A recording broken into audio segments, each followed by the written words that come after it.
Coucou les merveilles, c'est Chloé. Je vous propose dans cette vidéo une guidance avec le Story Chest. Donc c'est un jeu de société de base, mais moi j'adore l'utiliser en guidance comme un oracle. Alors c'est un jeu où il y a plein de détails, donc ce week-end je me suis mise à fabriquer des petites cartes de vision comme celle que j'ai faite pour comment il s'appelle Enchanted Forest, un truc comme ça là, un tarot qui est en anglais. J'en ai fait exprès pour ce jeu-là parce que les cartes sont assez grandes et le Story Chest, pas le Story Chest, l'autre tarot en anglais, est beaucoup plus. Les cartes sont plus minces, enfin voilà, donc j'en ai fait exprès. Et voilà, je voulais vous proposer un tirage. Donc, vous pouvez poser une question précise, ou demander une guidance. Voilà, ça pourra aussi tout simplement vous guider. J'ai demandé, moi, quelle attitude adopter pour que vous vous sentiez mieux, donc pour que vous puissiez résoudre votre problème si jamais vous exposez un problème, ou pour que vous vous sentiez tout simplement mieux. Voilà, donc je vous laisse vous concentrer sur votre question et choisir la carte qui vous attire le plus. Première carte ici, deuxième ici et troisième là. Je vous laisse faire votre choix et on va voir les cartes et leur message. Alors j'ai choisi qu'une seule carte parce que c'est vrai qu'il y a beaucoup de détails et je me suis dit qu'il y aurait déjà beaucoup à faire avec une carte.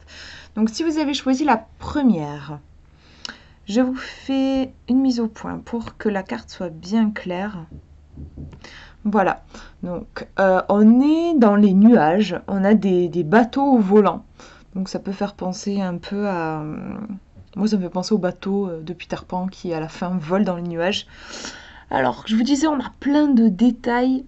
Qu'est-ce qu'ils font? Ils sont en train de... Alors, moi, ce que je vois, c'est que c'est des espèces de viennoiseries, du pain, des trucs de boulanger. Ah, mais ouais, en plus, même, ils ont... Enfin, moi, je vois des baguettes de pain, en fait. Enfin, voilà. J'ai l'impression qu'ils lancent du pain au-dessus d'une ville. Donc, je pense qu'ils sont en train de faire don de la nourriture à des habitants. Pour moi, c'est un don. Il y a cet aspect extrêmement généreux. Donc, ça peut être une réponse à votre question. Ça peut être donner de votre temps, donner de votre personne, donner sans compter. Il y a cet aspect-là. Après, c'est vrai qu'au niveau juste de l'ambiance, on est dans les nuages. C'est marrant parce qu'on a des bateaux. Bon, traditionnellement, les bateaux, c'est sur l'eau. Là, on les a dans les nuages. Donc, ça peut... l'eau, en fait, va symboliser les émotions et l'air, davantage les pensées. Donc, le fait qu'on ait un objet qui est censé se trouver dans l'eau, donc dans le domaine des émotions, et on le trouve ici dans le domaine de l'esprit, peut-être que ça vous demande de tempérer vos émotions avec un petit peu une prise de distance. Par exemple, moi j'aime bien me dire, quand vraiment je sens que j'angoisse, me dire dans 5 ans, je pense que dans 5 ans, en fait, je serai sûrement passée à autre chose. Et ce qui me paraît insurmontable là, quelle importance ça aura dans 5 ans? Alors voilà, vous pouvez faire dans 10 ans. Ce que vous voulez, ce qui va vous permettre de prendre de la distance. Ou alors, des fois, je m'imagine prendre de la distance. Par exemple, je me vois d'un point de vue... je sais pas comment vous dire, genre, moi j'habite en France, je vois la France, après je vois l'Europe, après je vois la planète Terre. En fait, je recule. C'est une façon de remettre les choses à leur place, en fait. Et je me dis que c'est peut-être une carte qui vous demande de prendre une certaine distance, en fait, au niveau émotionnel. Ça peut être ça aussi. Moi, c'est les deux choses que je vois. Cet aspect très généreux, donner de son temps, et aussi cet aspect, on va un peu prendre de la distance avec un flot émotionnel. On va regarder... Je vais mélanger les petites cartes de vision. Enfin, les petites, celles-ci, elles sont assez grandes. Donc voilà, je mélange et je vais demander un symbole qui a envie de sortir sur cette carte pour vous guider par rapport à votre question. Alors, on est sur je crois que ça s'appelle la proue du navire. Je suis pas du tout calée en termes de nautique, mais pour moi, voilà, enfin, c'est le devant du bateau. Donc, moi, ça m'évoque un aspect. Souvent sur cette partie-là du bateau, dans les films là, on voit par exemple une statue de sirène ou enfin voilà ou une licorne, enfin un joli truc qui met en avant le bateau. Euh, on a un côté, c'est le devant du bateau, c'est pas le derrière, donc c'est lui qui va fendre les flots. S'il y a une attaque, voilà, il va aussi se retrouver. Enfin, il y a ce côté, en fait, je trouve, pas timide, en fait. On est devant, on prend les devants, on avance, on n'a pas peur. D'ailleurs, on voit il y a un petit capitaine trop mignon. Attendez, je vous fais une mise au point, voilà. D'ailleurs, on dirait un pirate. Voilà, il y a ce côté.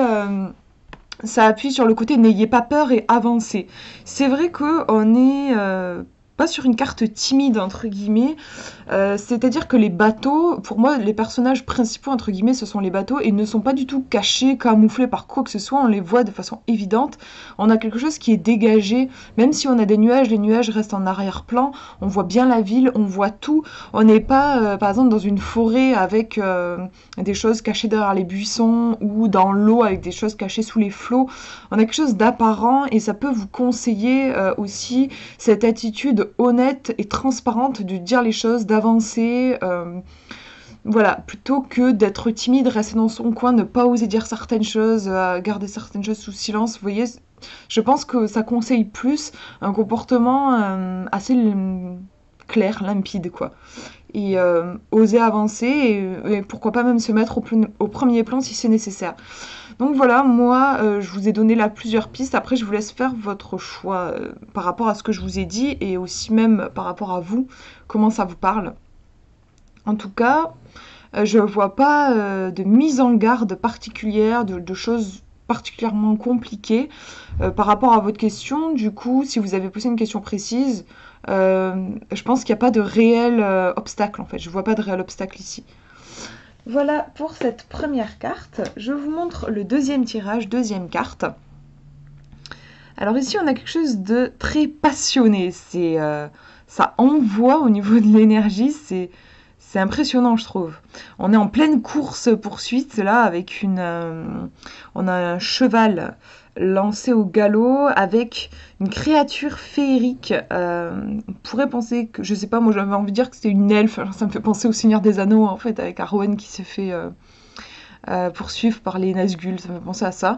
Mais bon, clairement, c'est pas Arwen ici. On a presque une figure de spectre, on dirait. On pourrait voir ça aussi.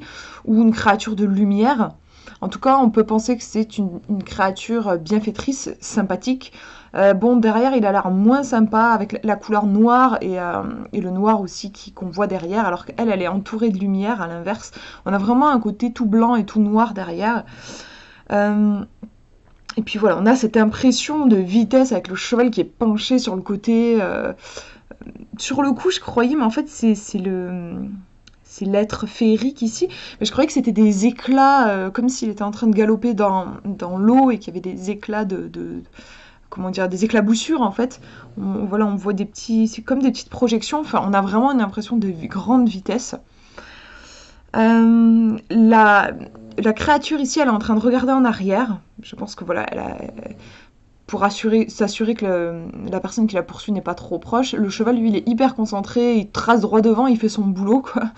On a comme ici deux énergies qui bossent, chacune pour la même chose, mais qui ont des rôles différents. Le cheval, son rôle, c'est de tracer, d'avancer.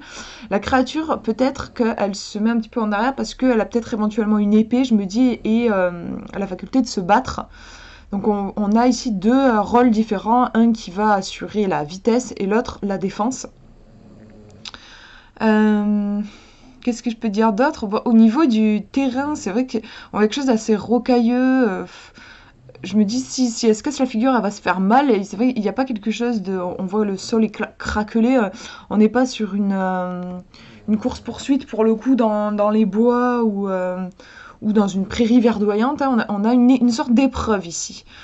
Donc, moi j'ai demandé, quand j'ai fait ce tirage, je me suis concentrée sur une attitude à adopter.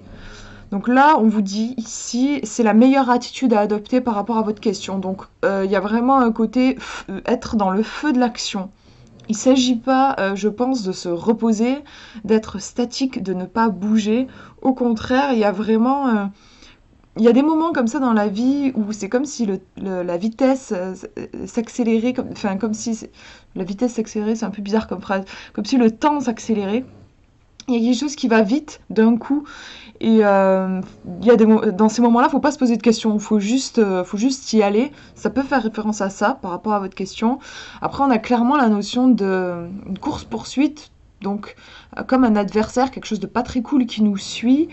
Ça peut représenter plusieurs choses, ça peut être vos angoisses qui vous traquent, votre ego qui vous traque, vos jugements intérieurs qui vous traquent. Par exemple, j'ai envie de monter un projet, mais là j'ai mes jugements qui me courent derrière là, qui me disent de toute façon je suis pas digne de ça, j'y arriverai pas, j'ai aucun talent, tout ça. Et il s'agit d'avancer malgré ces angoisses-là et en même temps d'être capable de les affronter si jamais elles s'approchent trop près, quoi, de leur dire stop. Il peut y avoir cet aspect-là. Ça peut aussi représenter quelqu'un d'extérieur par rapport à votre question. Si votre question concerne une relation, là, moi je trouve que ça pourrait être quelque chose du style fuyez parce que la personne n'est pas bonne pour vous et n'hésitez pas à vous défendre si jamais elle approche trop près. Si elle insiste, malgré le fait que vous décidiez de couper les ponts, si elle insiste, il serait important de trancher. Il peut y avoir, oui, cet aspect, mais ça rejoint un peu ce que je disais tout à l'heure, suivre son élan intérieur, son cœur, et ne pas se laisser bouffer par ses angoisses, mais c'est un peu ce que je disais. En fait, je trouve qu'il y a vraiment il y a une dualité en fait, une énergie très pure et une qui est plus violente et nocive en fait. On va regarder les cartes de vision pour voir un détail de la carte qui a envie de se manifester pour préciser un petit peu le message là que je viens de vous formuler. Alors, je vous montre ce que ça donne. Alors, qu'est-ce qu'on a là? Je fais le point. Moi, je vois... Ouais, en fait, c'est vraiment pas évident. C'est fou parce que ces cartes, il y a énormément de détails, donc on remarque pas tout. D'où l'intérêt de faire ces petites cartes-là. En fait, il y a un mec qui est caché. Le petit bout blanc, là, c'est sa main. Et ici, en fait, c'est son visage. Et il a la main comme ça sur le rocher. Franchement, c'est pas évident. Enfin, je vois pas beaucoup mieux hein, que vous avec la caméra. Je vais vous remontrer la carte comme ça. Voilà. Des fois, on se rend mieux compte en fait quand il y a une fois qu'on sait où regarder, quand il y a plus la. Vous voyez qu'il y a un mec qui est caché là. Donc, ça nous fait le zoom clairement sur ce gars qui est caché. Donc, c'est vrai qu'il y a vraiment un côté, faites attention, entre guillemets, il y a une petite mise en garde pour moi avec cette carte, si vous avez tiré cette carte, parce qu'il y a comme un effet quelque chose de pas très cool, pas très sympa. Alors, le gars, en plus, là, il est caché derrière, donc il peut y avoir un côté... on vous ment, on vous dit pas toute la vérité. Ça peut être, il y a quelque chose de trouble, c'est pas forcément quelqu'un qui vous ment, tout ça. Ça peut aussi être de vous à vous, peut-être que vous êtes en train de vous... comment dire, vous êtes votre propre ennemi. Il y a une part de vous qui n'a pas envie que vous réussissiez. Ça peut aussi arriver, hein, des fois on se démerde très bien tout seul pour se mettre des bâtons dans les roues. En tout cas, il y a un truc qui... derrière, hein, parce qu'on est à chaque fois dans l'arrière-plan, que ce soit ce personnage ou celui-ci, en arrière-plan, on a quelque chose d'extrêmement pur, mais en arrière-plan, on a vraiment des forces un peu maléfiques ici, si on le voit comme un conte de fées, qui pourrait éventuellement faire échouer le personnage, bien que moi, je sais pas vous, mais franchement, je la sens extrêmement puissante, cette créature. Je sens aussi son cheval très déterminé. Et honnêtement, j'ai pas tellement peur pour elle. Je pense qu'elle va s'en sortir, mais il y a comme une épreuve. Comme dans les contes de fées, oui, il y a un moment où il faut affronter le méchant, entre guillemets, pour en ressortir plus fort. Là, par rapport à votre question, il y a quelque chose à affronter. Alors voilà, ça peut être des peurs, ça peut être des jugements, ça peut être quelqu'un qui vous met des bâtons dans les roues. Quelque chose qui n'est pas très clair. Il y a un truc en fait qui serait important de mettre en lumière, de bien considérer, de le voir, et une fois que vous l'avez vu, ne pas vous laisser arrêter par cette chose. Moi je vois ça. Continuer d'avancer, hein, le personnage avance, tout en fait ce qui est important c'est le regard, je trouve c'est important elle regarde derrière, qu'elle les voit. En fait, pour moi, le vrai drame, ce serait si elle était tranquille, pépère sur son cheval, et qu'en fait, il y avait des méchants derrière elle, et qu'elle avait absolument pas remarqué qu'elle flânait et tout ça. Là, elle voit, elle a conscience. Donc elle, déjà, elle décide d'avancer. Plutôt que de se battre aussi, c'est intéressant, elle pourrait très bien décider d'aller se battre contre les personnes, les gens en noir, là. Elle ne le fait pas. Elle décide de continuer son chemin. Il y a ce côté, genre, je ne veux pas de vous dans ma vie, je continue mon chemin. Et en même temps, je me retourne, je vous vois, et si jamais vous vous approchez trop près, comme je vous disais, voilà, je ne me laisserai pas faire. Moi, je trouve qu'il y a ce mélange-là, en fait, d'attitude à avoir par rapport à votre question. Voilà pour ce tirage. Je vous montre maintenant le dernier. Alors, qu'est-ce qu'on a ici? On a une petite fille qui est habillée vraiment... il y a un mixte entre Alice au Pays des Merveilles et le Petit Chaperon Rouge avec le panier, en fait. Elle est en train de descendre. Alors ça me fait peur, ça me fait un frisson. J'ai très peur du noir et des caves. Je suis très angoissée par les caves. Et du coup, voilà, on est en plein dedans, là. Elle descend, alors elle a l'air franchement curieuse. Elle a pas l'air effrayée. On dirait qu'elle tient une ficelle qui descend là. On voit que c'est une pelote de laine. Comme si elle se laissait guider par ce fil. Il y a un petit chat, on peut penser que c'est son chat. Il y a vraiment ce côté Alice au Pays des Merveilles avec Alice qui va suivre le lapin dans le trou. Là, on a cette petite fille qui suit peut-être son chat. On peut imaginer qu'elle était en train de jouer avec son chat avec la pelote de laine et que la pelote est tombée. Le chat a voulu aller chercher la pelote et la petite a suivi. Et qu'est-ce qu'on a dans cette cave? Alors, on a des tonneaux de vin. Bon, jusqu'ici, rien de très surprenant, mais après, c'est un peu bizarre. On a comment dire, pas une piscine, mais une espèce de baignoire. Moi, j'ai l'impression qu'il y a une main, là, avec quelqu'un qui prend un bain, qui est complètement immergé, et on a comme de la magie qui sort. On a même là une espèce de reflet qui nous montre que l'eau, en fait, elle est dorée. Moi, j'ai l'impression que c'est une eau magique qui transforme tout ce qu'on touche en or. Je vois ça comme ça. On a des trucs genre de chimiste. Enfin, voilà, on peut penser que peut-être c'est la planque d'une espèce de savant fou, je vois bien ça. On a une créature, voilà, qui fait clairement peur, l'ombre d'une créature. Ça fait penser à un côté un peu Frankenstein. Moi, j'imagine, oui, que c'est comme le repère d'un savant qui fait plein d'expériences. Alors voilà, sa baignoire pour transformer les choses en or. Là, il fait ses petites expériences. Voilà, il a créé aussi une bête. Je vois ça, moi. Je sais pas, comment vous le ressentez? Moi, c'est vrai qu'elle est assez anxiogène pour moi, voilà, cette carte, parce que comme je vous disais, j'ai peur des caves, en fait. Pour moi, ça peut être une métaphore parce que j'ai demandé quel comportement adopter. Je pense que on vous conseille d'aller visiter les parts de vous-même qui vous font flipper. En fait, pour moi, clairement, la cave, je pense que ça peut être une métaphore ouais, de nos cauchemars, de nos craintes les plus intimes, des endroits où on n'a pas envie d'aller voir, en fait, parce que ça fait peur.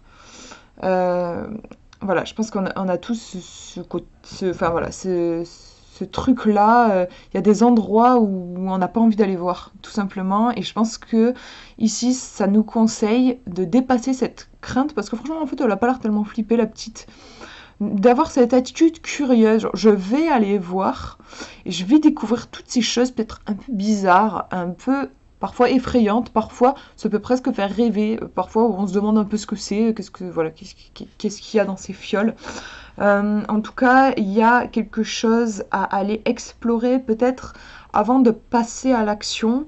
Si vous vous demandiez par exemple si vous deviez, je sais pas, aller parler à quelqu'un ou faire une démarche particulière, il y a peut-être un côté introspection. On pourrait aussi voir l'âme de l'ermite, la carte dans le tarot traditionnel, là. Voilà, où on va aller, le personnage va éclairer les endroits sombres. Je vois un côté introspection, moi, et aller voir un petit peu tous les bidules un peu étranges qu'on peut avoir à l'intérieur de soi. On va regarder justement avec les cartes de vision quel petit bidule justement a envie de se présenter à nous, a envie de vraiment montrer sa présence par rapport à déjà à ce que j'ai dit. Hop, je vous montre ce que ça donne. Ok, donc là on a un noir total. En fait, ah oui, c'est parce qu'en fait on tombe sur... En fait on tombe pile sur l'ombre du monstre, ici. C'est hyper intéressant en fait, parce que l'ombre, là j'ai dit le mot ombre, et l'ombre, chez Jung, le psychiatre, c'est la définition justement de... il a appelé ça l'ombre. L'ombre, c'est pas quelque chose de méchant chez nous, c'est pas quelque chose de honteux. Par contre, c'est quelque chose qu'on a intégré, que c'était mal et honteux. Ce sont les parts de notre personnalité, de notre psyché, où on a acquis l'idée que c'était mauvais d'être comme ça, et que si on était comme ça, on n'allait pas se faire aimer. Et comme on a tous le désir d'être aimé, bah, qu'est-ce qu'on fait? C'est inconsciemment, sans même s'en rendre compte, en fait, on va planquer ces parts de nous-mêmes dans un endroit en nous, dans un coffre qu'on va fermer à clé, et on ne va plus les visiter, on va même essayer de se persuader que ça n'existe pas. Et tout le travail que ce psychiatre justement proposait, c'était de reconnaître son ombre, c'est-à-dire déjà d'avoir conscience qu'elle existe, parce que quand on la met sous clé et qu'on ne veut plus la voir, des fois on ne sait même plus qu'elle est là.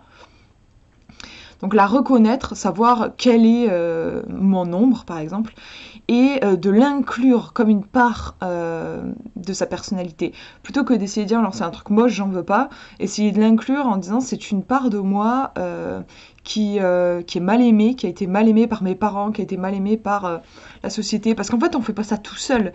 Quand on est avec notre personnalité et tout, et on est très bien comme ça. Mais en fait, cette histoire d'ombre, elle se construit parce qu'il y a des gens qui vont nous dire, souvent ça commence par nos parents qui vont nous dire, ben, c'est pas beau quand tu fais ça, c'est pas bien, ça me plaît pas.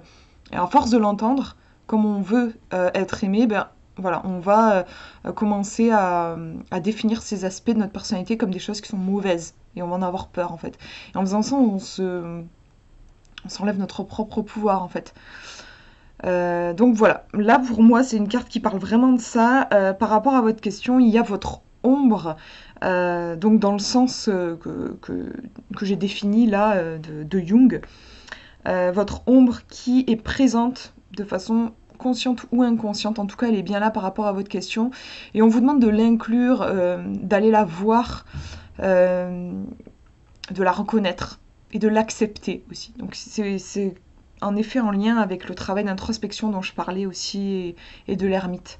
Je pense qu'avant d'entreprendre quoi que ce soit, il y a une acceptation comme ça de peut-être oui, une part de votre personnalité que vous avez du mal actuellement à accepter.